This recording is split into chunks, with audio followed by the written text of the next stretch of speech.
ఓం నమో వెంకటేశాయ. యః కోసలేంద్రదుహితుః సుకృతేన సాక్షాత్ జాతో హరిస్తనుభవో దివివాసవాద్యైః అస్మాన్ జగచ్చ వినుతః పరిపాలయేతి తం రామమార్తిహరణం శరణం భజామి. భక్తుల యొక్క తాపములను శమింపచేయడానికై కౌసల్య తనయునిగా అవతరించినటువంటి వాడు, లీలామానుష విగ్రహుడు, ఆర్తత్రాణ పరాయణుడు అయినటువంటి శ్రీరామచంద్రునికి నమస్కరిస్తూ తదభిన్న స్వరూపుడైనటువంటి ఆ శ్రీనివాసుని యొక్క దివ్య అనుగ్రహ విశేషం చేత సమస్త మానవాళికి ధర్మ తత్పరతను సకల కార్యసిద్ధిని చేకూర్చాలన్నటువంటి సంకల్పంతో తిరుమల తిరుపతి దేవస్థానం వారు నిర్వహిస్తున్నటువంటి శ్రీమద్ రామాయణం అయోధ్యాకాండ ప్రవచన పారాయణ కార్యక్రమంలో నేటికి మనం 356వ రోజులోకి ప్రవేశించాం. ఈ కార్యక్రమంలో ముందుగా అన్నమాచార్యుల వారి సంకీర్తన అయినటువంటి అంతయు నీవే హరిపుండరీకాక్ష అనేటటువంటి సంకీర్తనను శ్రీమాన్ సరస్వతీ ప్రసాద్ గారు, అన్నమాచార్య ప్రాజెక్టు కళాకారులు వారి బృందం యొక్క సహకారంతో ఆలపిస్తారు. శ్రవణం చేద్దాం. ఓం నమో వెంకటేశాయ.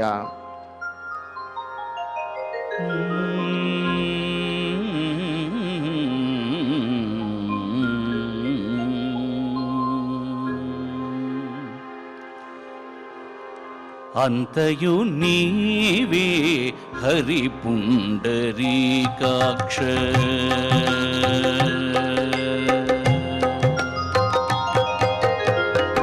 అంతయు నీవే హరిపుండరీకాక్ష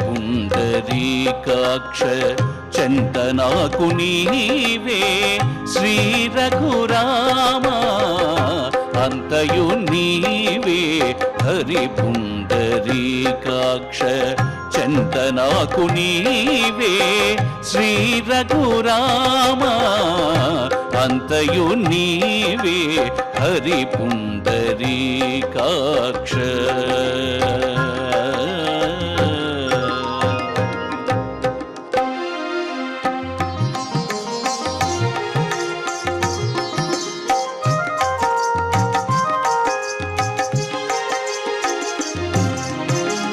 కులమును నీవే గోవిందుడా కులమును నీవే గోవిందుడా నా కలిమియు నీవే కరుణానిధి కులమును నీవే గోవిందుడా నా కలిమియు నీవే కరుణానిధి తలపును నీవే ధరణీధరా తలపును నీవే ధరణీధరా నా నెలవును నీవే నీరజనాభా తలపును నీవే ధరణీధరా నా నెలవును నీవే నీరజనాభా అంతయు నీవే హరిపుండరీకాక్ష చందనాకు నీవే శ్రీ రఘురామ అంతయు నీవే హరిపుండరీకాక్ష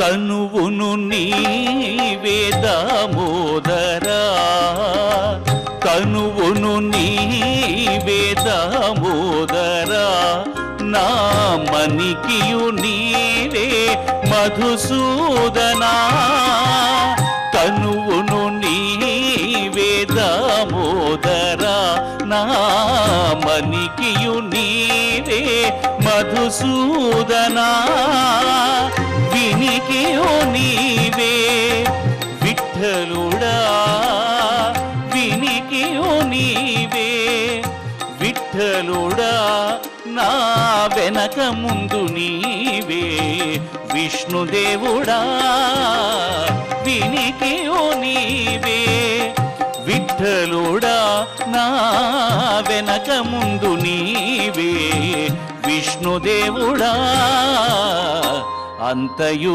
నీవే హరి పుండరీకాక్ష చెంత నాకు నీవే శ్రీ రఘురామ అంతయు నీవే హరి పుండరీకాక్ష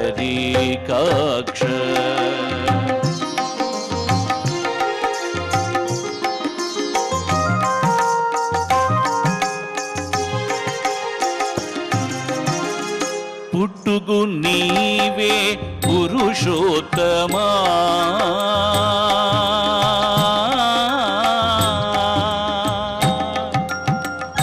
పుట్టుగు నీవే పురుషోత్తమా కోన నట్ట నడుము నీవే నారాయణ పుట్టుగు నీవే పురుషోత్తమా కోన నట్ట నడుము నీవే నారాయణ ఇట్టే శ్రీ వెంకటేశ్వరుడా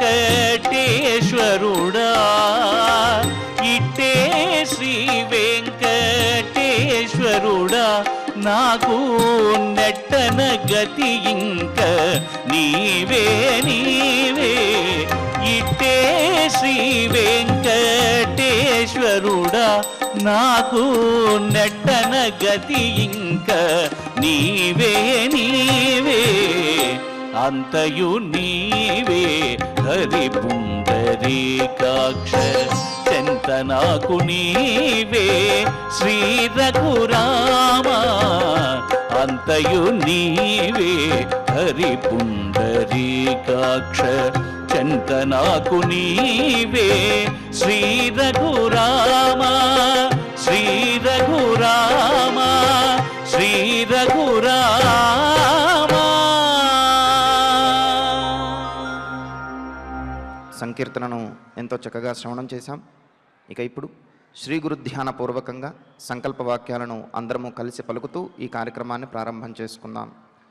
శ్రీ గురు ధ్యానం గురుర్బ్రహ్మా గురుర్విష్ణుః గురుర్దేవో మహేశ్వరః గురుః సాక్షాత్ పరం బ్రహ్మ తస్మై శ్రీ గురవే నమః. శ్రీనివాస ధ్యానం శ్రీ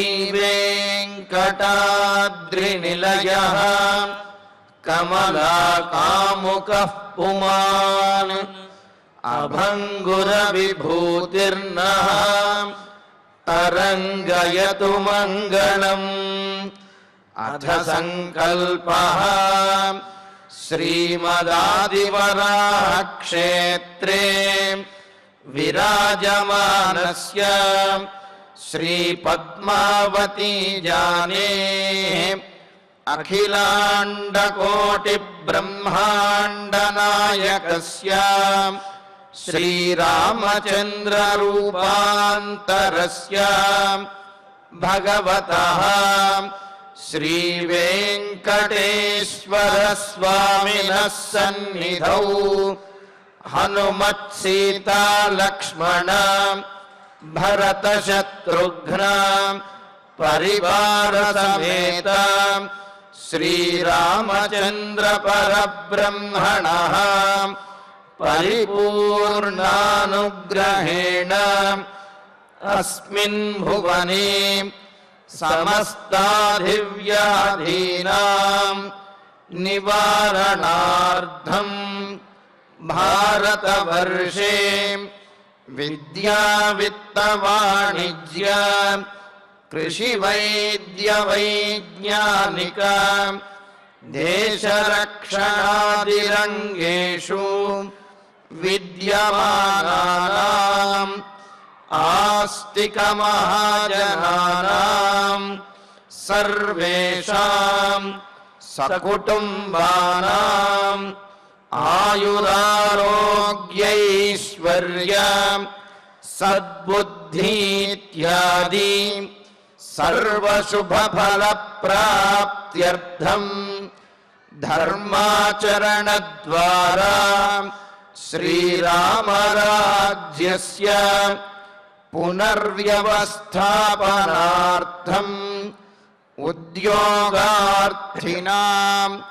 సముచితోద్యోగ ప్రాప్త్యర్థం దంపతీనాం అనుకూల దాంపత్య సిద్ధ్యర్థం సంతానస్య పితృవాక్య పరిపాలనానుకూల బుద్ధి ప్రచోదనార్థం సకల కార్య సిద్ధ్యర్థం గో సంరక్షణార్థం చ శ్రీమద్వాల్మీకి రామాయణే అయోధ్యాకాండే యథాశక్తి శ్లోకం వ్యాఖ్యాన పురస్సరం 44 సర్గ శ్లోక పారాయణం తథా శ్రీధన్వంతరి మంత్ర పారాయణం చ అన్యోన్య సాహాయ్యేన ఆచార్య ముఖేన కరిష్యామహే. శ్రీ వాల్మీకి ప్రార్థనా కూజంతం రామ రామేతి మధురం మధురాక్షరం ఆరుహ్య కవితా శాఖాం వందే వాల్మీకి కోకిలం. శ్రీ ఆంజనేయ ప్రార్థనా మనోజవం మారుతతుల్యవేగం జితేంద్రియం బుద్ధిమతాం వరిష్టం వాతాత్మజం వానరయూధముఖ్యం శ్రీరామదూతం శిరసా నమామి.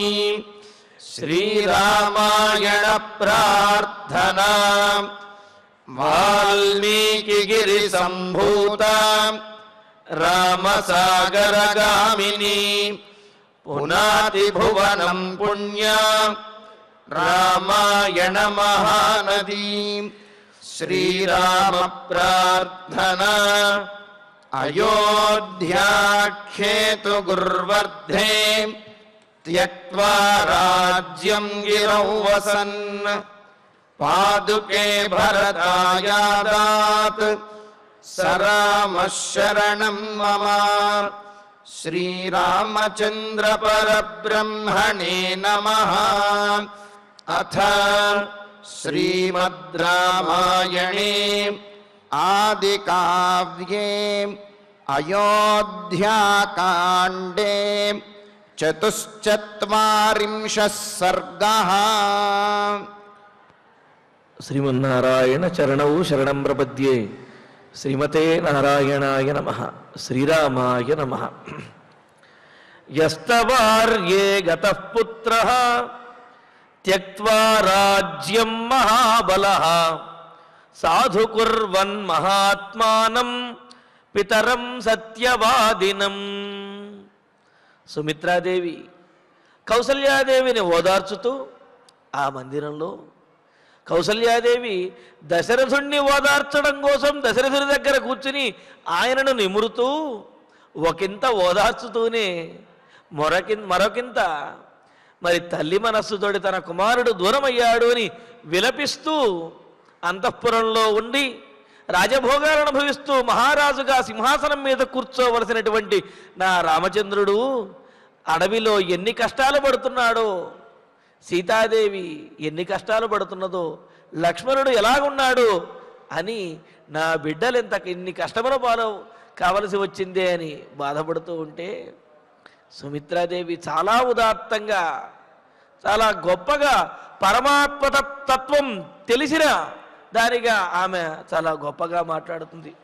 మరి నిన్నటి రోజు ప్రవచనంలో మనం అనుకున్నాం, తవార్యే సద్గుణైర్యుక్త పుత్రస్స పురుషోత్తమ కింతే విలపితేనైవం కృపణం మృదితేనవా అంటూ ఆర్యే పూజ్యురాల రాముడంతటి వీరపుత్రునికి తల్లి అయినటువంటి కౌసల్యాదేవి ఇలాగా సామాన్యమైనటువంటి దానిలాగా ఏమిటి విలపించడం, ఇంత దీనంగా విలపిస్తావేమిటి, ఇది నీకు తగదు ఎందుకు అంటే నీ కుమారుడు పురుషోత్తముడు అని చెప్పింది.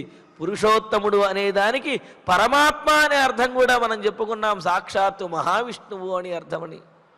మరి అంతటి గొప్ప కుమారుడికి తల్లివైనటువంటి నీవు ఇంత దీనంగా విలపించడం ఏమాత్రము తగదు అని చెప్పి ఇంకో మాట ఉంటుంది. బానే ఉందమ్మా, అంతటి గొప్ప కుమారుడు కలిగి మాత్రం ప్రయోజనమే ఉన్నది, అడవుల పాలయ్యాడు కదా.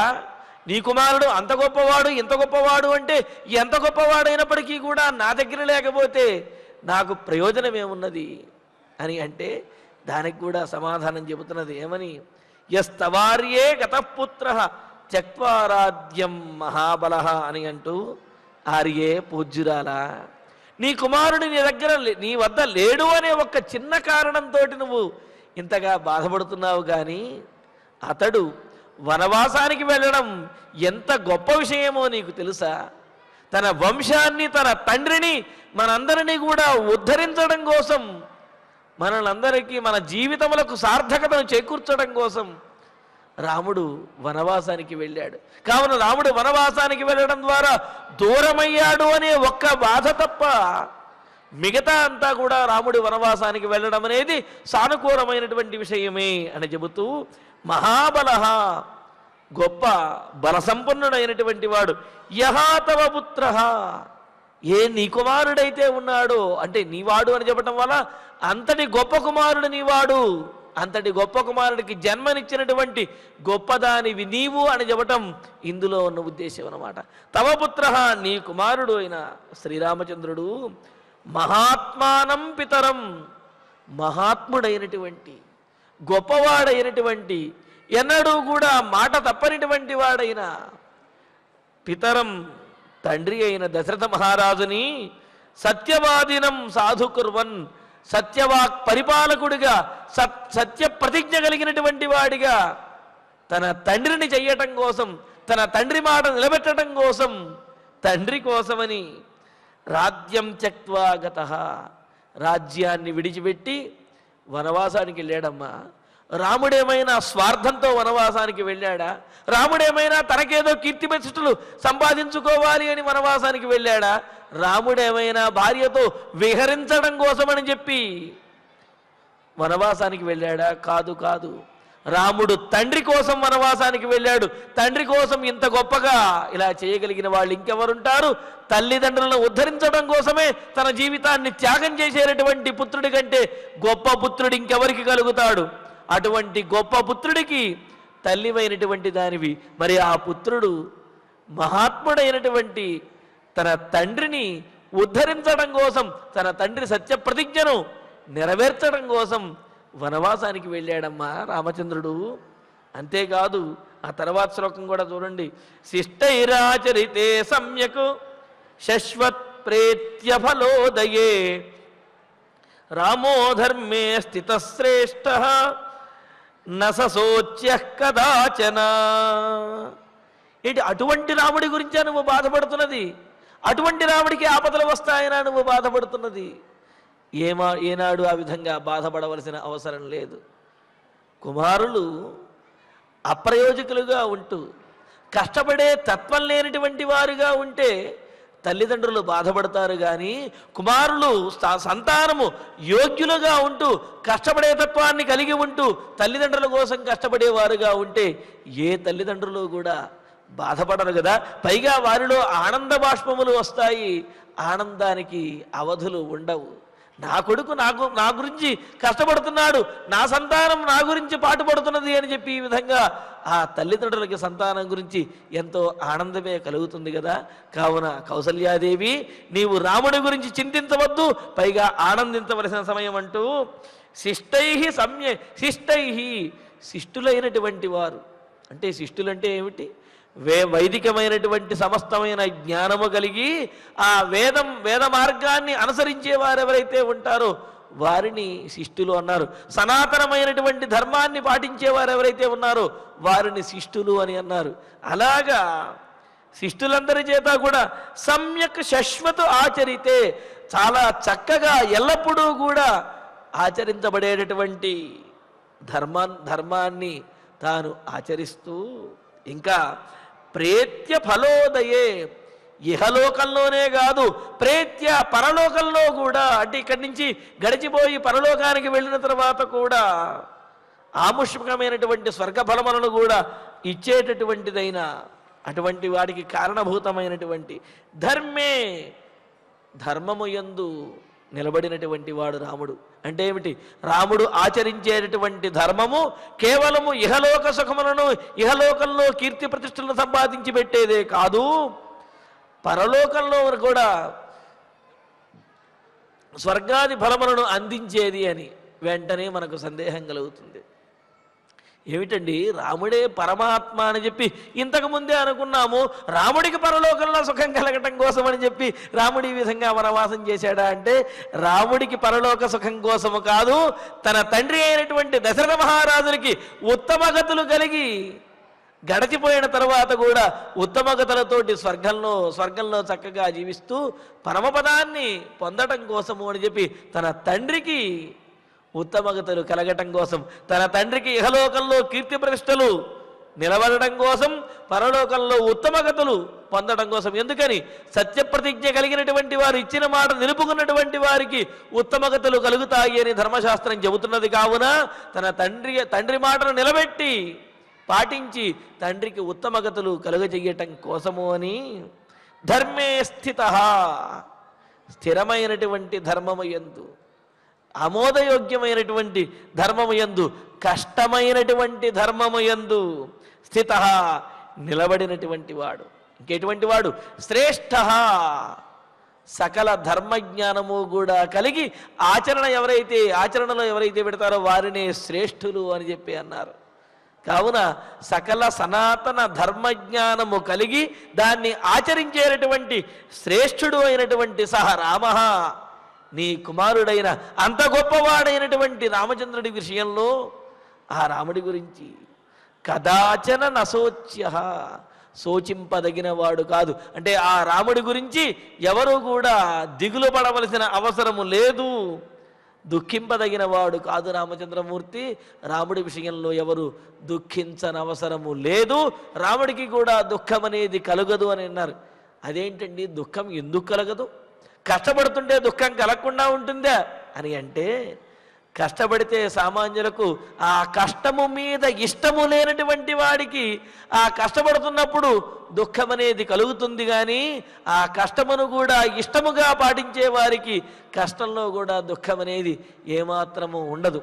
ఒక పనిని మనం ఇష్టపడి చేస్తున్నప్పుడు, లేకపోతే మన సంతానం కోసం చేస్తున్నప్పుడు, లేకపోతే సంతానము తల్లిదండ్రుల కోసం చేస్తున్నప్పుడు ఆ పనిలో ఆ కష్టములో ఇష్టమే తప్ప అందులో దుఃఖం అనేది ఉండనే ఉండదు. ఎప్పుడైతే ఆ పని మీద, ఆ కార్యం మీద ఇష్టం లేకుండా మనం చేస్తూ ఉంటామో అక్కడ చిన్న చిన్న కష్టములకు కూడా ఎక్కువ దుఃఖం అనేది కలుగుతుంది. కావున ఆ పని మీద, ఆ కార్యం మీద మనకు ఉన్నటువంటి ఇష్టమును బట్టి, మన మనస్సును బట్టి అందులో కష్టసుఖములనేవి మనం పొందగలుగుతాము. ఇక్కడ రాముడు పరిపూర్ణమైనటువంటి మనస్సుతో, తండ్రిని ఉద్ధరించాలి అనేటటువంటి మనస్సుతో, ధర్మాన్ని ఆచరించాలి అనే స్థిరమైనటువంటి బుద్ధితోటి వనవాసానికి వెళుతున్నాడు. కావున వనవాసము రాముడికి కష్టమును కలుగజేయదు, దుఃఖమును కలుగజేయదు. ఒకవేళ కష్టము అనుకున్నప్పటికీ కూడా అది రాముడికి ఏమాత్రము దుఃఖహేతువు కాదు. మరి దుఃఖం లేనప్పుడు బాధపడవలసినటువంటి అవసరం ఏముందమ్మా?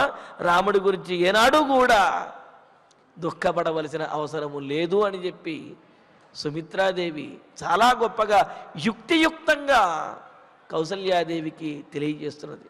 మరి చూడండి ఇందులో ఎన్ని విశేషాలు ఉన్నాయో. ఒక కారణం కాదు రాముడు వనవాసానికి వెళ్ళింది. తండ్రిని సత్యవాదిగా, అంటే ఏమిటి, ఇచ్చినటువంటి మాట నిలబెట్టుకున్నటువంటి వాడిగా చేయటం కోసం రాముడు వనవాసానికి వెళ్ళాడు. అంతేకాదు శిష్టులు ఆచరించినటువంటి విధంగా తాను కూడా ధర్మాన్ని ఆచరించి ఈ ధర్మము ద్వారా తండ్రికి ఉత్తమగతులు ప్రాప్తించే విధంగా చేయటం కోసమని రాముడు వనవాసానికి వెళ్ళాడు. అంతేకాదు శ్రేష్ఠునిగా అన్నాడు. లోకులకు ధర్మాన్ని బోధించడం కోసం, తల్లిదండ్రుల విషయంలో సంతానం ఎలాగుండాలి అనే విషయాన్ని తెలియజేయటం కోసము, సత్య ప్రతిజ్ఞ ఎంత గొప్పది, దాన్ని ఏ విధంగా నిలబెట్టుకోవాలనే విషయాన్ని తెలియజేయటం కోసము, తాను ఆచరించి లోకులకు మార్గనిర్దేశనం చేయటం కోసము అని చెప్పి రాముడు వనవాసానికి వెళ్ళాడు. ఒకవేళ రాముడు వనవాసానికి వెళ్ళకపోతే దశరథుడు ఆనందించేవాడేమో, కానీ లోకంలో ఉన్నటువంటి వారందరూ కూడా తండ్రి ఇచ్చినటువంటి మాటను తన కుమారుడు అంత గొప్పవాడైనటువంటి రాముడు నిలబెట్టలేకపోయాడు అని చెప్పి లోకమంతా కూడా రాముడి విషయంలో కొంత అసంతృప్తినే పొంది ఉండేది. రాముడు వనవాసానికి వెళుతుంటే బాధపడుతున్నటువంటి అయోధ్యాపుర ప్రజలే ఒకవేళ రాముడు కనుక వనవాసానికి వెళ్ళకపోయినట్లయితే ఆ క్షణంలో సంతోషించి ఉండవచ్చునేమో, కానీ ఆ తరువాతనైనా సరే ధర్మాన్ని ఆచరించి, అదేమిటి అంత గొప్పవాడైన ధర్మం తెలిసినటువంటి రాముడు ఈ విధంగా చేశాడేమిటి అని ఆ అయోధ్యాపుర ప్రజలే రాముడి గురించి మరో రకంగా ఆచరించేవాడనమాట. కావున తాను కనుక పుత్రధర్మాన్ని వీడినట్లయితే లోకమంతా కూడా ఆ ధర్మాన్ని విడిచిపెట్టేస్తుంది, తల్లిదండ్రుల బట్ట బాధ్యతను విడిచిపెట్టేస్తుంది ఈ లోకమంతా కూడా అని రాముడు తెలిసినటువంటి వాడు. కావుననే తాను ఆచరించి ఆ ధర్మాన్ని లోకానికి బోధించడం కోసము కూడా ఈ విధంగా రాముడు వనవాసానికి వెళ్ళాడు. మరి ఈ విధంగా ఇన్ని కారణములు కలిగి ఇన్ని ధర్మములను ప్రజలకు బోధించడం కోసం, లోకానికి తెలియచేయటం కోసం వనవాసానికి వెళ్ళినటువంటి రాముడి గురించి ఆలోచించవలసిన, దుఃఖపడవలసినటువంటి అవసరము లేదు అన్నారు. ఎందుకు అంటే రాముడు ధర్మాన్ని ఆచరిస్తేనే లోకమంతా కూడా ధర్మాన్ని ఆచరిస్తుంది. ధర్మాన్ని ఆచరించకుండా సింహాసనం మీద కూర్చున్నట్లయితే ఆ రాజ్యంలో ఉన్నటువంటి ప్రజలందరూ కూడా ధర్మాన్ని తప్పడానికి ఏమాత్రము ఆలోచించరు. అందుకనే అంటారు, రాజ్ఞి ధర్మిణి ధర్మిష్ఠాః పాపే పాపరతాః ప్రజాః రాజానమనువర్తంతే యథా రాజా తథా ప్రజా అని చెప్పి అంటారు. అంటే రాజు కనుక ధర్మ పరిపాలకుడైనట్లయితే, రాజు కనుక ధర్మము యందే స్థిరంగా ఉండేవాడైనట్లయితే ప్రజలు కూడా ధర్మము యందు స్థిరంగా ఉంటారు, ధర్మాన్ని పాలిస్తారు. రాజు గనక పాపిష్టివాడు గనక అయినట్లయితే, ధర్మం తప్పేవాడైనట్లయితే ప్రజలు కూడా ధర్మాన్ని సునాయాసంగా తప్పి అధర్మ మార్గంలో ఉంటారు. అందుకనే రాజానం అనువర్తంతే, రాజుని అనుసరించి ప్రజలందరూ కూడా ఉంటారు. యథా రాజా తథా ప్రజాః అని. అందుకనే రాజుని అనుసరించి ప్రజలు ఉంటారు. కావున మొదట రాజు సవ్యమైనటువంటి వాడిగా, ధర్మాచరణ చేసేటటువంటి వాడిగా ఉండాలి అని అన్నారు. రాజు యొక్క ధర్మాన్ని బట్టే ఆ రాజ్యం అనేది సుభిక్షంగా ఉంటుంది అని కూడా చెప్పారు. ఇంతకు ముందు కూడా అనుకున్నాం, కాలోవా కారణం రాజ్ఞ రాజావా కాలకారణం ఇతి తే సంశయో మాభూత్ రాజా కాలస్య కారణం అని చెప్పి. మంచి కాలం గనక వచ్చినట్లయితే మంచి రాజుగారు వస్తారా, లేకపోతే మంచి రాజుగారు ఉండటం వల్ల కాలము మంచిగా మారుతుందా అంటే ఈ విషయంలో సందేహమే అవసరం లేదు. మహాభారతంలో చెబుతాడు, ఈ విషయంలో సందేహమే అవసరం లేదు. రాజుని బట్టే కాలం అనేది ఉంటుంది. రాజా కాలస్య కారణం, రాజుని బట్టే, రాజు యొక్క ధర్మనిష్టను బట్టే కాలము కూడా సానుకూలంగా ఉంటుంది, ప్రకృతి కూడా అనుకూలంగా ఉంటుంది అని చెప్పి అన్నారు. అందుకనే రాజుని అనుసరించి ప్రజలందరూ ఉంటారు. కావున రాజు తప్పనిసరిగా ధర్మపరుడై ఉండాలి. మరి ఆ విధమైనటువంటి ధర్మాన్ని ఆచరించడం కోసమే రామచంద్రమూర్తి వనవాసానికి వెళ్ళాడు. రాజు కాబోయేటటువంటి వాడే ధర్మాన్ని ఆచరించకపోతే మరి ఇంకెవరు ఆచరిస్తారమ్మా ధర్మాన్ని? కావున ఆ ధర్మాన్ని నిలబెట్టడం కోసం ధర్మానికి ప్రాధాన్యం ఇస్తూ, రాజ్యము కంటే కూడా ధర్మానికే ప్రాధాన్యం ఇస్తూ రాముడు వనవాసానికి వెళ్ళాడు. మరి అటువంటి కుమారుడి గురించి నువ్వు ఆనందించవలసినది పోయి ఈ విధంగా నీవు దుఃఖపడుతున్నావేమిటి అని సుమిత్రాదేవి కౌసల్యాదేవితో చెబుతూ ఉన్నది. ఇక్కడ మనకు మరి ఒక సందేహం కలుగుతుంది. ఏమని అంటే, నిన్న అనుకున్నాం మనం పురుషోత్తముడు అని అంటే కనుక పరమాత్మ అని అన్న ఉత్తమ పురుషస్త్వన్య పరమాత్మేత్యుదాహృత అని చెప్పి భగవద్గీతలో చెప్పినట్లుగా పురుషుడు పురుషోత్తముడు అని చెప్పి చెప్పుకుని, పురుషుడు అంటే కనుక జీవుడు అని చెప్పి, పురుషోత్తముడు అంటే కనుక పరమాత్మ అంటే పురుషుడు అంటే జీవాత్మ, పురుషోత్తముడు అంటే పరమాత్మ అనే అర్థాన్ని చక్కగా మనం భగవద్గీతలో చెప్పినటువంటి విశేషాలని చెప్పుకున్నాం. మరి పరమాత్మకు ఈ విధమైనటువంటి కష్టములు, ఈ విధమైనటువంటి కర్మాచరణ అవసరమా? ఎందుకు అంటే జీవాత్మలకు, జీవులకు కర్మాచరణ అనేది నిర్దేశించబడినది. ఈ కర్మాచరణ ద్వారా, ఈ ధర్మాన్ని ఆచరించడం ద్వారా పరమాత్మ యొక్క సాయుధ్యాన్ని పొందుతాడు అని చెప్పి అన్నారు.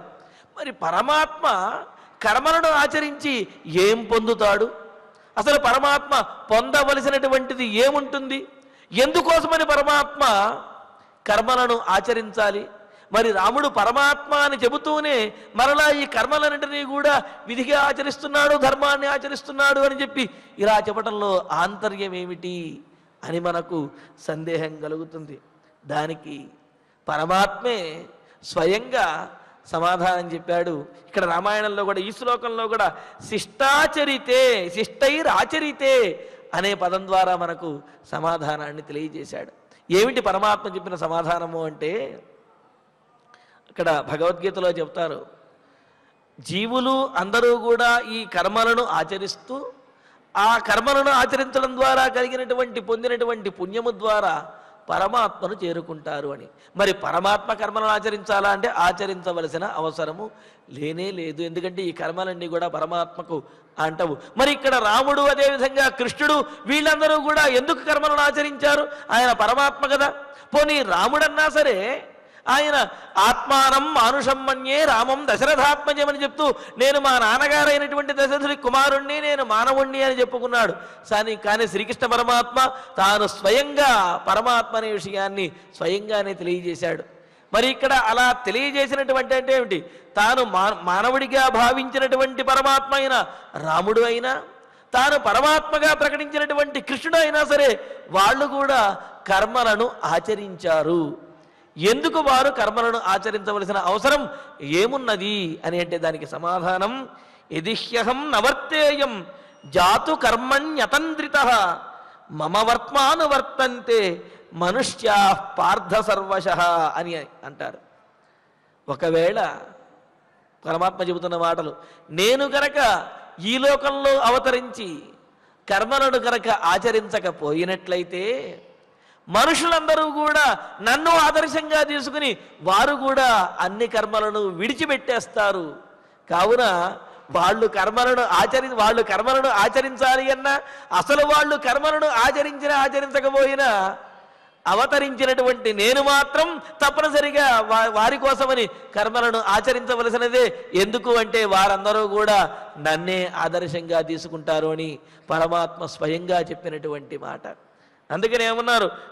జాతు కర్మణ్యతంద్రితః, ఏనాడు కూడా ఏ క్షణము కూడా జాగు చెయ్యకుండా, తంద్ర అంటే కనుక బద్ధకం అన్నమాట, అటువంటి బద్ధకం కానీ జాగు చేయటం కానీ ఏమాత్రము ఏ క్షణము కూడా చెయ్యకుండా నేను కర్మలను ఆచరిస్తూనే ఉండాలి. ఒకవేళ ఆచరించకపోతే ఈ లోకమంతా కూడా నన్నే ఆదర్శంగా తీసుకుని వారి కర్మలను విడిచిపెట్టేస్తారు. కాబట్టి వారికి ఆదర్శంగా ఉండవలసినటువంటి నేను కర్మలను ఆచరిస్తేనే వారు ఆచరిస్తారు, నేనే ఆచరించకపోతే వారు ఆచరించరు. కావున నేను ఆచరించవలసిన అవసరం లేకపోయినప్పటికీ వారి కోసం నేను తప్పనిసరిగా కర్మలను ఆచరించి తీరుతాను అని పరమాత్మ స్వయంగా చెప్పాడు.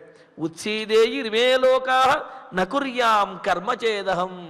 పరమాత్మ మాటలు, నేను కనుక కర్మలను ఆచరించకపోతే ఈ లోకములన్నీ కూడా కర్మవిహీనమై నన్ను ఆదర్శంగా తీసుకుని ఏమైపోతాయో. కావున లోకము కోసము అని చెప్పి కర్మలను ఆచరించాలి. అంటే చూడండి, జీవులు చేసేటటువంటి కర్మలు వారిని ఉద్ధరించడం కోసం, వారి ధర్మముల కోసం జీవులు కర్మలను ఆచరిస్తే పరమాత్మ ఆచరించేటటువంటి కర్మ, ఆ కార్యములు ఈ జీవులందరినీ కూడా ఉద్ధరించడం కోసము తప్ప పరమాత్మ ఉద్ధరింపబడటం కోసం కాదు.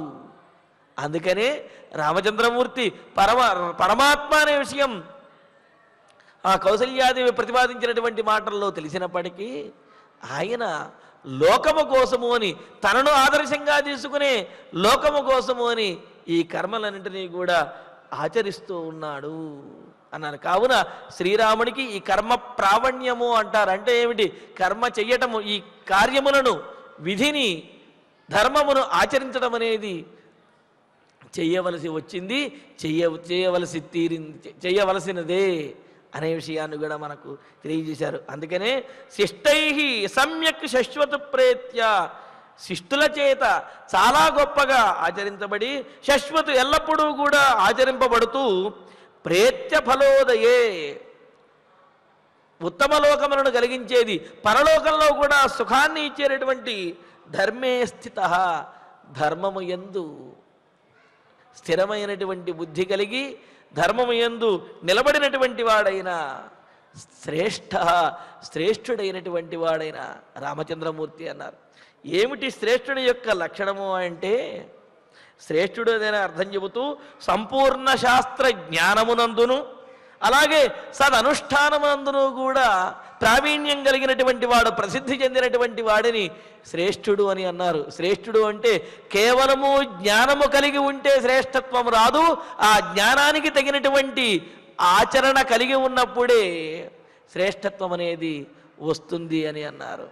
అందుకనే ఆగమై సదృశారంభ ఆరంభ సదృశోదయ అని చెప్పి అంటూ రఘువంశంలో చెప్పినట్లుగా జ్ఞానానికి తగినటువంటి కార్యాచరణ, ఆ కార్యాచరణకు తగినటువంటి ఫలం వచ్చే వరకు కూడా కార్యాన్ని విడిచిపెట్టకపోవటము, ఇది ఉత్తముల యొక్క, ధీరుల యొక్క లక్షణము. అటువంటి వారిని శ్రేష్ఠులు అని చెప్పి అన్నారు. అందుకనే సంపూర్ణమైనటువంటి శాస్త్ర జ్ఞానము, ఆ జ్ఞానానికి తగినటువంటి సదనుష్ఠానము కలిగినటువంటి వారిని శ్రేష్ఠులు అని చెప్పి అన్నారు. అటువంటి శ్రేష్ఠుడు రామచంద్రమూర్తి. ధర్మే స్థిత శ్రేష్ఠ సహ రామ, అటువంటి శ్రేష్ఠుడు రాముడు అని అన్నారు. మరి శ్రేష్ఠుడినే అనుసరించి ఈ లోకం అనేది ఉంటుంది కదా. అందుకనే యద్యదాచరతి శ్రేష్ఠ తత్తదే వేతరో జన స యఃప్రమాణం కురుతే లోకస్తదను వర్తతే అని చెప్పారు కదా. శ్రేష్ఠులైనటువంటి వారు, ఉత్తములైనటువంటి వారు ఏ ధర్మాన్ని ఆచరిస్తారో వారినే ఆదర్శంగా తీసుకుని ఇతరులు కూడా వారిని అనుసరించి ధర్మాన్ని ఆచరిస్తారు అని అన్నారు. మరి శ్రేష్ఠుడైనటువంటి రామచంద్రమూర్తి ధర్మాన్ని ఆచరించకపోతే ఈ లోకంలో ఇంకెవరు ధర్మాన్ని ఆచరిస్తారు? కావున అందరికీ కూడా ధర్మాన్ని ఆచరించడం నేర్పడం కోసమని రాముడు వనవాసానికి వెళ్ళాడమ్మా. అటువంటి సహారామ, అంత గొప్పవాడైనటువంటి రాముడు కదా నశోచ్య, ఏనాడు కూడా దుఃఖింపదగినటువంటి వాడు కాదు. అటువంటి రాముడి గురించి ఏనాడు కూడా దుఃఖింపవలసినటువంటి అవసరమే లేదు. పైగా అంతటి గొప్ప కుమారుడిని కన్నటువంటి నీవు ఆనందించాలి అని కౌసల్యాదేవికి సుమిత్రాదేవి చాలా గొప్పగా రాముడి యొక్క గుణములను చెబుతూ ఆయన యొక్క పరమాత్మతత్వాన్ని అర్థం చేసుకోలేకపోవడం వల్ల ఈ విధంగా బాధపడుతున్నావు. కానీ రాముడిని కుమారుడిగా కన్నటువంటి నీవు నిత్యము సంతోషంగానే ఉండాలి. రాముడికి దుఃఖం అనేది ఉండనే ఉండదు. రాముడి గురించి కూడా దుఃఖపడవలసినటువంటి అవసరం అనేది లేదు అని చెప్పి చాలా చక్కగా చెప్పినది. చెబుతూ తర్వాత వర్తతే చోత్తమాం వృత్తిం లక్ష్మణోస్మిన్ సదా నఘః దయావాన్ సర్వభూతేషు లాభస్తస్య మహాత్మనః. ఇంకో మాట కూడా చెబుతారు. మరి రాముడు అంటే ఇంత గొప్పవాడు, ధర్మాన్ని ఆచరించడం కోసం రాముడు వెళ్ళాడు, లేకపోతే మిగతా ప్రజలందరూ కూడా ధర్మాన్ని తప్పడం, రాజు కాబోయేటటువంటి వాడు ధర్మాన్ని ఆచరిస్తేనే ప్రజలు కూడా ధర్మాన్ని ఆచరిస్తారు అని అనుకుని అక్కడ విశేషం కూడా చెప్పుకున్నాం. ఇంకా కామవృత్త స్వయం లోక కృత్స సముపవర్తతే యద్వృత్తా సంతి రాజానః తద్వృత్తా సంతి ప్రజా. ప్రజలు ఎప్పుడూ కూడా స్వేచ్ఛగా వాళ్ళ యొక్క బుద్ధులు, వాళ్ళ యొక్క ఆలోచనలన్నీ కూడా ఎప్పుడూ స్వేచ్ఛగా సంచరిస్తూ ఉంటాయట. అలా స్వేచ్ఛగా ఉండేటటువంటి ప్రజల యొక్క ఆలోచనలు ఎప్పుడు ఒక మార్గంలోకి వెళతాయి అంటే రాజు యొక్క ఆచరణ బట్టి, రాజు యొక్క ధర్మ నిరతిని బట్టి ప్రజల యొక్క ఆలోచనలు కూడా ఆ విధంగా ఆ మార్గం గుండా వెళతాయట. ఒకవేళ రాజు కనుక ప్రజలను నియంత్రించకపోతే, నియంత్రించడము అంటే తాను ధర్మాన్ని ఆచరించి ప్రజలను కూడా ధర్మాన్ని ఆచరించమని ప్రేరణ చెయ్యకపోతే స్వేచ్ఛగా ఉన్నటువంటి ప్రజల యొక్క మనస్సులు మరింత విచ్చలవిడితనానికి అలవాటు పడిపోతాయి. అధర్మాన్నే ధర్మంగా భావించి కుమార్గాన్నే అనుసరించడానికి అలవాటు పడతాయి. కావున కామవృత్త స్వయం లోక, స్వేచ్ఛగా ఉండడానికే ఈ లోకంలో ఎవరైనా సరే ప్రయత్నిస్తారు, ఎవరైనా సరే ఇష్టపడతారు. అటువంటి స్వైర విహారం నుండి, ఆ విచ్చలవిడితనం నుండి మార్చవలసినటువంటి వాడు ఎవడు అంటే రాజు. రాజు యొక్క ధర్మాన్ని బట్టే ప్రజలు కూడా తమ ఆ స్వేచ్ఛను ధర్మపథమైనటువంటి మార్గంలోకి మలచుకుంటారు. లేకపోతే వీరు ఆ స్వేచ్ఛను విచ్చలవిడితనంగా మార్చుకుంటారు అని చెప్పి ధర్మశాస్త్రాల్లో, స్మృతుల్లో అనేకమైనటువంటి ప్రమాణాలు మనకు తెలియజేశారు. కావున రాజుని బట్టి యద్వృత్తాస్సంతి రాజానః, రాజులు ఎటువంటి ధర్మ మార్గములో ఉంటారో తద్వృత్తా సంతి ప్రజా, అటువంటి ధర్మ మార్గంలోనే ప్రజలు కూడా ఉంటారు. కావున ప్రజలకు ధర్మ మార్గాన్ని బోధించడం కోసం రాముడు వనవాసానికి వెళ్ళాడు అనే విషయాన్ని కౌసల్యాదేవి చెబితే బాగానే ఉన్నది. మరి రాముడు వెళ్ళాడంటే వెళ్ళాడు, లక్ష్మణుడు అదేవిధంగా సీతాదేవి వీరిరువురు కూడా వెళ్ళి రాముడితో పాటు వెళ్ళి బాధపడుతున్నారు కదా, మరి వీళ్ళు వెళ్ళవలసినటువంటి అవసరం ఏమున్నది అని కౌసల్యాదేవికి ప్రశ్న కలుగుతుంది కదా. అందుకని సమాధానం చెబుతున్నది, వర్తతే చోత్తమాం వృత్తిం లక్ష్మణోస్మిన్ సదానఘ దయావాన్ సర్వభూతేషు లాభస్తస్య మహాత్మనః అని. అమ్మా, నీ కుమారుడు వెళ్ళాడు కాబట్టి ఆనందించమని చెప్పటం లేదు, నా కుమారుడు వెళ్ళినందుకు కూడా నేను ఆనందిస్తున్నాను అని చెప్పి సుమిత్రాదేవి చాలా మనస్ఫూర్తిగా చెప్పింది. ఎంత గొప్పగా చెప్పిందో చూడండి. ఆ లక్ష్మణస్వామిని పంపిస్తూ రామం దశరథం విద్ధి మాం విద్ధి జనకాత్మజాం అయోధ్యామటమీం విద్ధి గచ్చ తాత యథాసుఖం అని చెప్పి లక్ష్మణస్వామిని పంపించినటువంటి సుమిత్రాదేవి ఈనాడు కౌసల్యాదేవిని ఓదార్చుతూ రాముడి గురించి నువ్వు ఆనందించాలి అని చెబుతూనే అలాగే నేను లక్ష్మణుని గురించి కూడా ఆనందిస్తున్నాను అని అన్నది. ఇది చాలా గొప్పదైనటువంటి విషయం. అంటే తండ్రి ఆజ్ఞ కోసం రామచంద్రమూర్తి వనవాసానికి వెళితే తండ్రి ఆజ్ఞ లేకపోయినప్పటికీ అన్నగారి మీద ఉన్నటువంటి ప్రేమతోటి లక్ష్మణస్వామి వనవాసానికి వెళ్ళాడు. అయినప్పటికీ కూడా సుమిత్రాదేవి ఏమంటున్నది, అలా లక్ష్మణుడి గురించి నేను ఆనందిస్తున్నాను, ఆ సీతాదేవి గురించి కూడా మనం ఆనందించాలి అని అంటూ మరి సంతోషించదగినటువంటి విషయంలో విచారించడం ఎందుకమ్మా అని అంటూ అనఘ పాపము లేనటువంటి వాడు, సర్వభూతేషు దయావాన్ సమస్తమైనటువంటి ప్రాణుల యందు కూడా దయ కలిగినటువంటి వాడు అని. ఇందులో సమస్తమైనటువంటి ప్రాణుల యందు అని చెప్పటంలో విశేషం కూడా ఉన్నది. సకల జీవుల యందు కూడా దయగలిగినటువంటి వాడు లక్ష్మణ. అంతటి గొప్పవాడైన లక్ష్మణుడు అస్మిన్ సదా సదా ఉత్తమాం వృత్తిం వర్తతే. ఈ రాముడి విషయంలో, నీ కుమారుడైనటువంటి రాముడి విషయంలో, మన రాముడి విషయంలో సదా ఎల్లప్పుడూ కూడా ఉత్తమాం వృత్తిం, ఉత్తమమైనటువంటి సముచితమైనటువంటి మార్గంలోనే ఉంటాడు. శ్రేష్టమైనటువంటి సేవను లక్ష్మణస్వామి రాముడికి చేసి తీరుతాడు.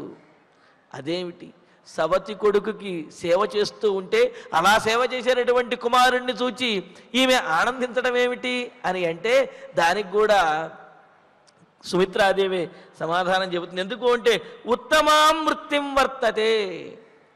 జ్యేష్ఠ భ్రాత పితృసమహ అని అన్నారు. కావున పెద్ద అన్నగారు తండ్రితో సమానమైనటువంటి వారు, కావున అలా తండ్రితో సమానమైనటువంటి అన్నగారిని సేవించాలి అని అనుకోవటం అది ఉత్తమమైనటువంటి మార్గము, సముచితమైనటువంటి ధర్మాచరణ.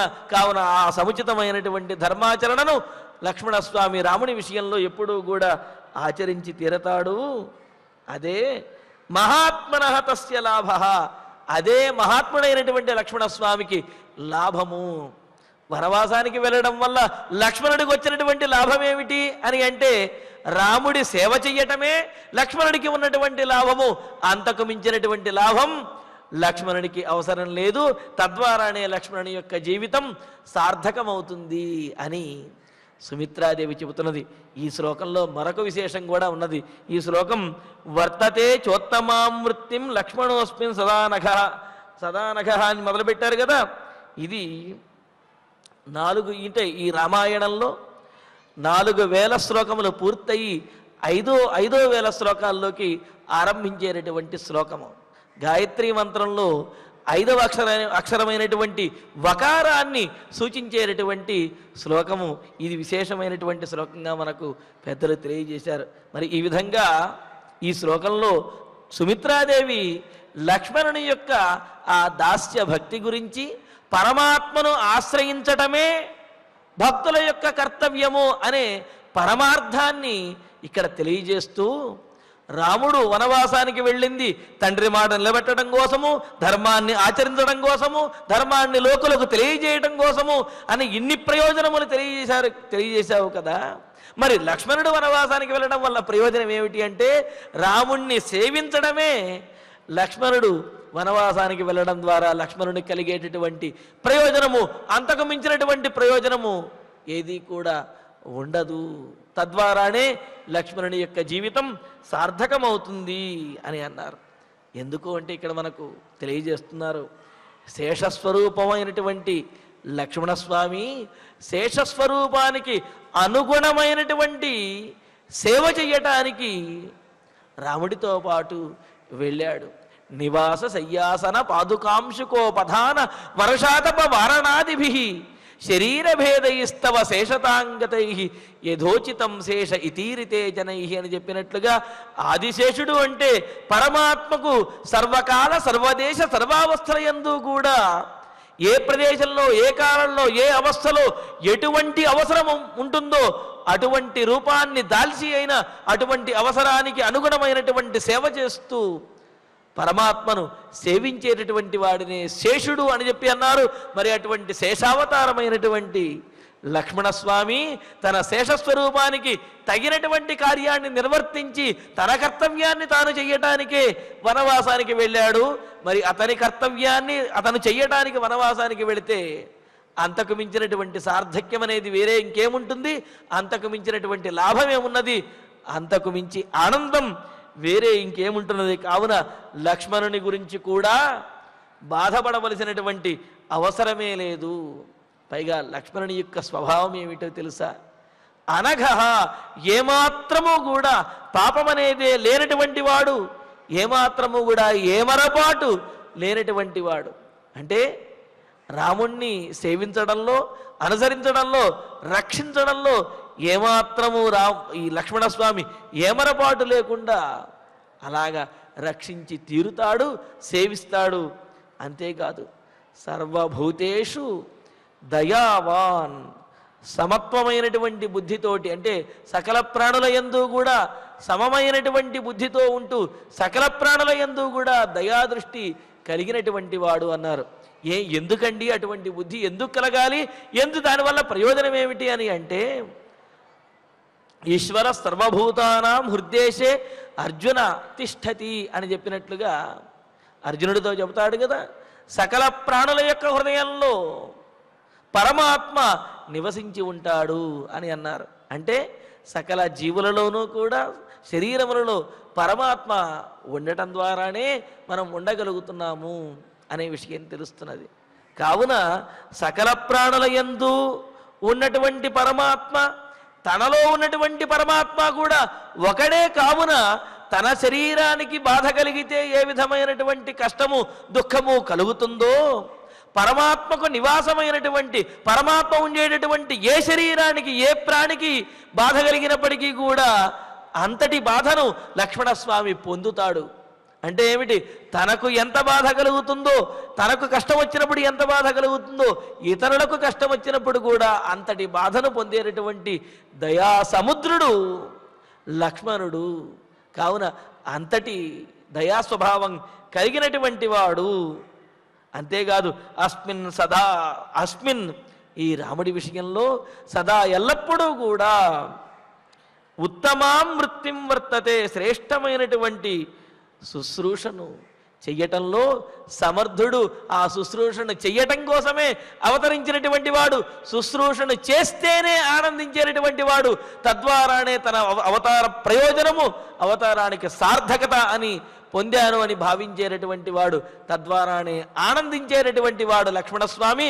కావున తన కర్తవ్యాన్ని తాను ఆచరిస్తూ ఆనందించడం కోసం వెళ్ళినటువంటి లక్ష్మణుని గురించి మనం దుఃఖపడవలసినటువంటి అవసరము లేదు అని తన కుమారుడు లక్ష్మణస్వామి వనవాసానికి వెళ్ళడం ద్వారా తాను ఆనందిస్తున్నాను తప్ప దుఃఖపడటం లేదు.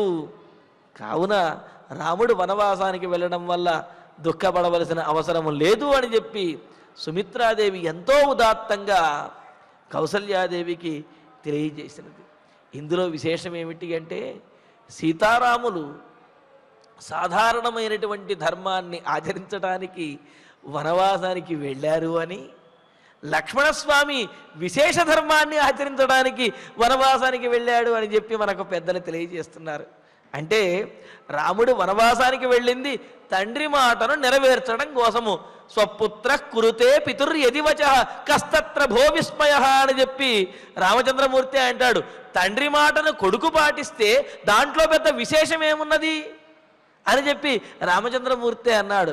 కావున తన తండ్రి మాటను తాను పాటించడం కోసం రాముడు వనవాసానికి వెళితే తాను వెళ్ళవలసినటువంటి అవసరము లేకపోయినా పరమాత్మ మీద ఉన్నటువంటి, తన అన్నగారి మీద ఉన్నటువంటి ప్రేమతోటి అన్నగారిని సేవించడం కోసం లక్ష్మణస్వామి వనవాసానికి వెళ్ళాడు. కావున సీతారాములు ఆచరించినది సామాన్య ధర్మము, లక్ష్మణస్వామి ఆచరించింది మాత్రము అంతకు మించినటువంటి విశేష ధర్మము అని, లక్ష్మణుని యొక్క ధర్మమే గొప్పది అని చెప్పి మనకు కీర్తిస్తారు. ఎందుకు అని అంటే, ఇక్కడ జీవులు 3 రకాలుగా ఉంటారు అని చెప్తూ, అంటే అధమమైనటువంటి వృత్తి, మధ్యమమైనటువంటి వృత్తి, ఉత్తమమైనటువంటి వృత్తి అని అన్నారు. ఇక్కడ ఉత్తమాం వృత్తిం వర్తతే అని చెప్పి అన్నారు కదా, దాని గురించి విశేషంగా చెబుతూ, అధమ వృత్తి అని అంటే తమ శరీరము కోసమే తాను పాటుపడేటటువంటి వాడు ఎవడైతే ఉంటాడో వాడిది అధమమైనటువంటి వృత్తి అని అన్నారు.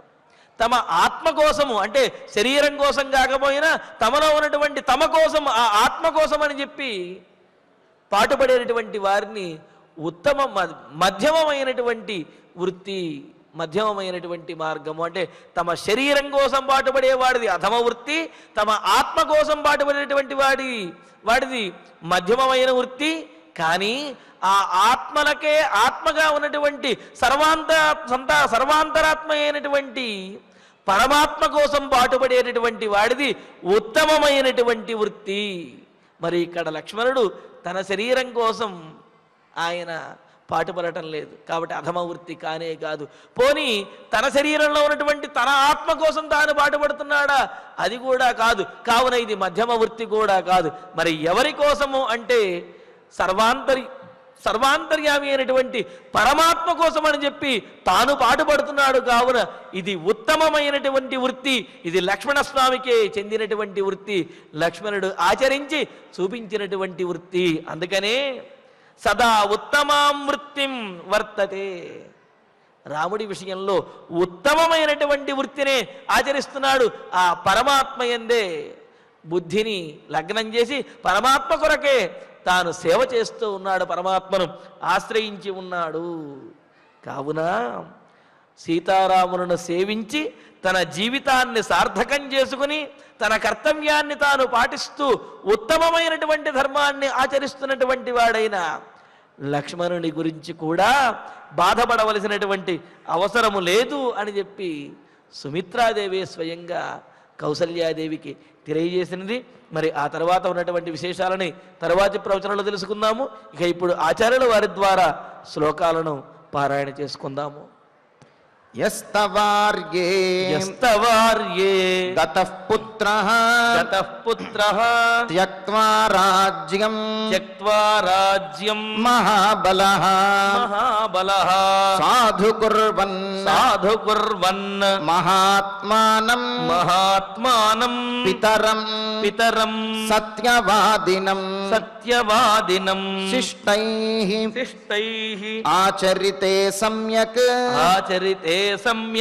శశ్వత్ ప్రేత్య ఫలోపకారాయ ఫలోదయే ప్రేత్యఫలోదయే రామో ధర్మే రామో ధర్మే స్థితశ్రేష్ఠః శ్రేష్ఠః న స శోచ్యః న స శోచ్యః కదాచన కదాచన వర్తతే చ వర్తతే చ ఉత్తమాం వృత్తిం ఉత్తమాం వృత్తిం లక్ష్మణోస్మిన్ లక్ష్మణోస్మిన్ సదా నఘః సదా నఘః దయావాన్ దయావాన్ సర్వభూతేషు సర్వభూతేషు లాభస్తస్య లాభస్తస్య మహాత్మనః మహాత్మనః అరణ్యవాసే అరణ్యవాసే యద్దుఃఖం యద్దుఃఖం జానతి వై జానతి వై సుఖోచిత సుఖోచిత అనుగచ్చతి అనుగచ్చతి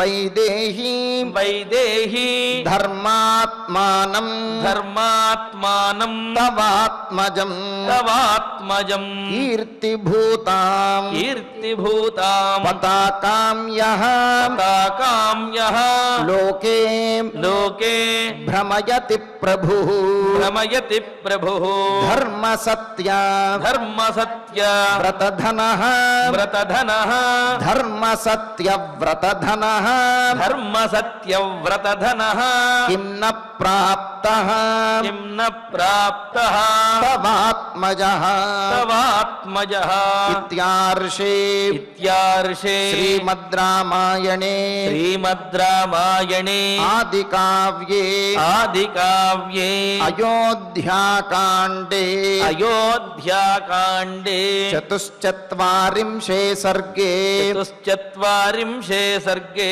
పంచశ్లోకాః పంచశ్లోకాః. ఫలశ్రుతి నుండి మంగళాంతం వరకు అందరము కలిసి పఠిద్దాం. ఫలశ్రుతి ఆయుష్యమారోగ్యకరం యశస్యం సౌభ్రాతృకం బుద్ధికరం సుఖం చ శ్రోతవ్యమేతన్నియమేన సద్భిః ఆఖ్యానమోజస్కరమృద్ధికామైః శ్రీరామచంద్ర పరబ్రహ్మణే నమః. అధ ధన్వంతరి ధ్యానం అచ్యుతానంత గోవింద విష్ణో నారాయణామృత రోగాన్మే నాశయాశేషాన్ ఆశు ధన్వంతరే హరే ఆరోగ్యం దీర్ఘమాయుష్యం బలం తేజోధియం శ్రియం స్వభక్తేభ్యోనుగృహంతం వందే ధన్వంతరిం హరిం. ధన్వంతరేరిమం శ్లోకం భక్త్యా నిత్యం పఠంతి యే అనారోగ్యం న తేషాం స్యాత్ సుఖం జీవంతి తే చిరం. ఓం నమో భగవతే వాసుదేవాయ ధన్వంతరయే అమృతకలశహస్తాయ వజ్రజలౌకహస్తాయ సర్వామయ వినాశనాయ త్రైలోక్యనాథాయ మహావిష్ణవే స్వాహా. ఓం వాసుదేవాయ విద్మహే సుధాహస్తాయ ధీమహి తన్నో ధన్వంతరి ప్రచోదయాత్.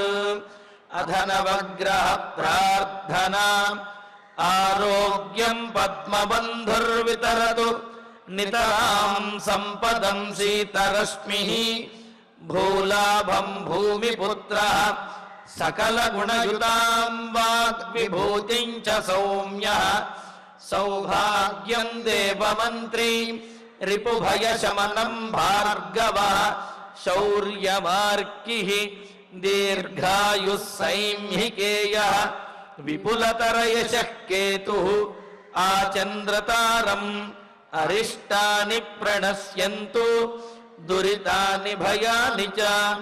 శాంతిరస్తు శుభం మేస్తు గ్రహాః కుర్వంతు మంగళం.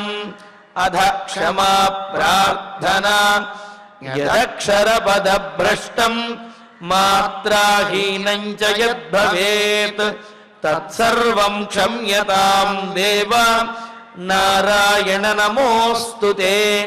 అథ భగవత్ సమర్పణం కాయేన వాచా మనసేంద్రియైర్వా బుద్ధ్యాత్మనా వా ప్రకృతే స్వభావాత్ కరోమి యద్యత్ సకలం పరస్మై నారాయణాయేతి సమర్పయామి.